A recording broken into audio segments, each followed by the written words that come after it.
31 March फरायसा सानखौ उदालगुरियावबो गाजा गोमजायै फालिदों। दिनै 31 मार्च एबा फरायसा सान। दिनैनि बे गोथार सानावनो बर' हारिखौ गुबुन हारिया नासयनाय, गादबनाय, सोबख'जानाय बायदि अलखदनिफ्राय हारिखौ फोजाखांनो थाखाय क'क्राझार जिल्लानि सिङाव थानाय दतमा ब्लकनि बरागारि गामियाव 1952 मायथाइनि 31 मार्च खालाराव हारिनि बिफा मुंख्लं बड'फा उपेन्द्रनाथ ब्रह्मआ जोनोम जादोंमोन। बिथांनि बे गोथार जोनोम सानखौनो दिनै आसाम रायजो नाङै फालिनायजों लोगोसे उदालगुरि जिल्ला एबसुआबो जिल्लानि सिङाव थानाय खैराबारि महिरं फावथिनासालि नब्लाङाव फालिनाय जादों।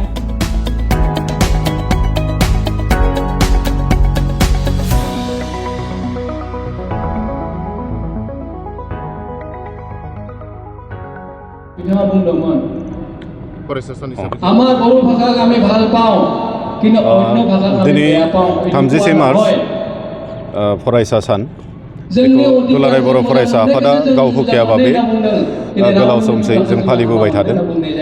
नाथाय देग्लाय बोसोराव जोङो खोब माने गोजोननाय मोनदों जे दुलाराय बर' फरायसा आफादनि गोलाव समनि नांथाब नाजानाय, बर' माहारिनि गाबखांनाय नाजानायनि गेजेरजों दिनै बड'फा उपेन्द्रनाथ ब्रह्मनि जि 67थि जोनोम सान, बे जोनोम सानखौ जे फरायसा सान हिसाबै जों फालिदों आरो बेखौ जोंजों लोगोसे देग्लायनिफ्राय आसाम गभर्नमेन्टआबो मोनफ्रोमबो स्कुल, कलेज आरो इउनिभारसिटिफोराव खुंनायनि मोनसे बिथोन हरनानै बेखौ आसाम नाङैनो फरायसा सान हिसाबै खुंनायनि मोनसे सान थि खालामबाय।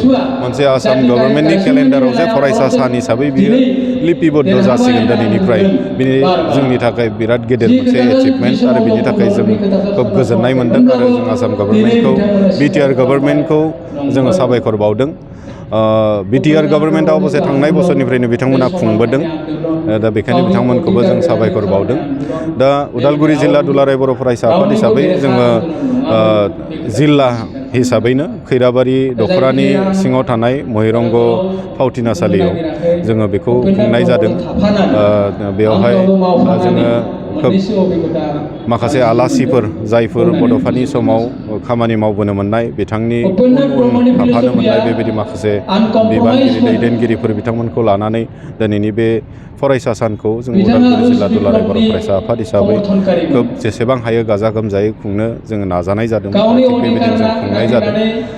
दा दिनैनि बे हाबाफारिनि गेजेरजों जोङो जोंनि ओनसोलाव थानाय, जोंनि जिल्लायाव थानाय बर' रायजो राजाफोरखौ जों माने खावलायदों जे दुलाराय बर' फरायसा आफादनि आफादगिरि बिबान मोनजेननाय लोगो लोगो जि बड'फा बिथाङा जे बर' हारिखौ मोनसे गेरेमसा हारि हिसाबै गायसननायनि जे मोनसे सिमां आरो थांखि लानानै खामानि मावदोंमोन, बेखौ दिनै जोङो मोगथां महर होनांगौब्ला बयबो बर' रायजो राजाफोरा मोनसे दायित्व दङ। बे गासै दायित्वफोरखौ जों बहन खालामनो नांगोन आरो बेखौ खालामलांनांगौब्ला जोङो दिनैनि बे बुब्लियाव जोङो सोलोंथाइ बिथिङाव राफोद जानांगोन, ससिय' इक'नमियाव जोङो राफोद जानांगोन आरो बेफोरखौ लानानै जोङो बयबो दिनै जानजि खाफ्रादों। रायजो राजाफोरखौ जों खावलायदों जे साफ्रोमबो जोंनि बर' हारिखौ बड'फानि जि सिमां गेरेमसा हारि दानाय, माने मुलुग दरबाराव मोनसे सिनायथि, डिगनिटि लानानै जोङो थांना थानो हानाय बे पर्यायसिम लांनायनि जि सिमां, बेखौ जाफुंसार होनो थाखाय बयबो जानजि खाफ्रानो नांगौ। जों बे बाथ्राखौ जोङो सावरायनाय जादों।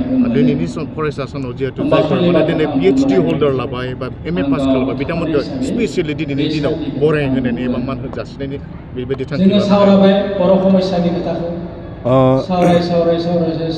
बेबायदिहालागि जोङो जायफोर माने फरायबाय, डिग्रि हल्डार्सफोर जाबाय, जों बिसोरखौ बरायनायनि हाबाफारिखौ जों लानो हायो आरो हायि बेबायदि जेबो गैया। आरो जों सानदों उननि समफोराव जों बेफोरबायदि हाबाफारिखौ जों लालांगोन आरो जोङो मिरु दुलाराय बर' फरायसा आफादजों सावरायगोन।